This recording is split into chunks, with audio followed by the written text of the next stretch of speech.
Herzlich willkommen zu einem neuen Video. Heute zeige ich euch ein Rezept für einen super leckeren Käsekuchen mit Blaubeeren und Streuseln.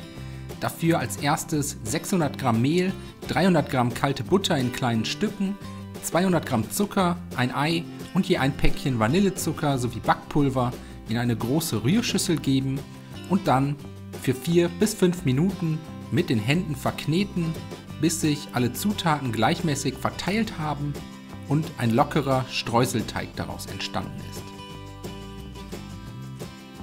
Den Teig anschließend zur Seite stellen, weiter geht's mit der Quarkmasse, dafür eine zweite Rührschüssel hernehmen, 5 Eier, 125 Gramm Zucker, 125 Gramm geschmolzene Butter und den Abrieb einer unbehandelten Zitrone dazugeben und danach mit einem Mixer für 2 bis 3 Minuten richtig schön schaumig schlagen.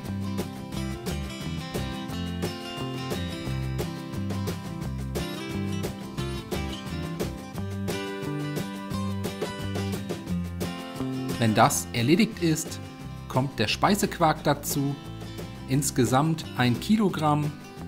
Den Quark einfach dazugeben und dann kurz mit einem Mixer unterrühren, bis sich alle Zutaten gleichmäßig verteilt haben.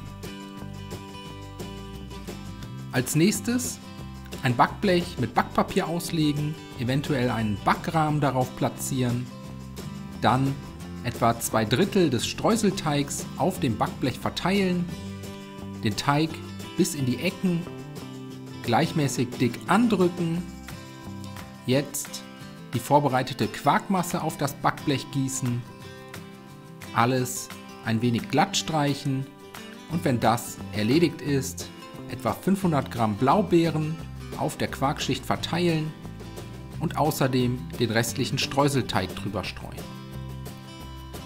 So kommt der Kuchen dann in den vorgeheizten Backofen bei 180 Grad Ober- und Unterhitze für ca. 50 bis 60 Minuten, bis die Streusel eine schöne goldbraune Farbe angenommen haben.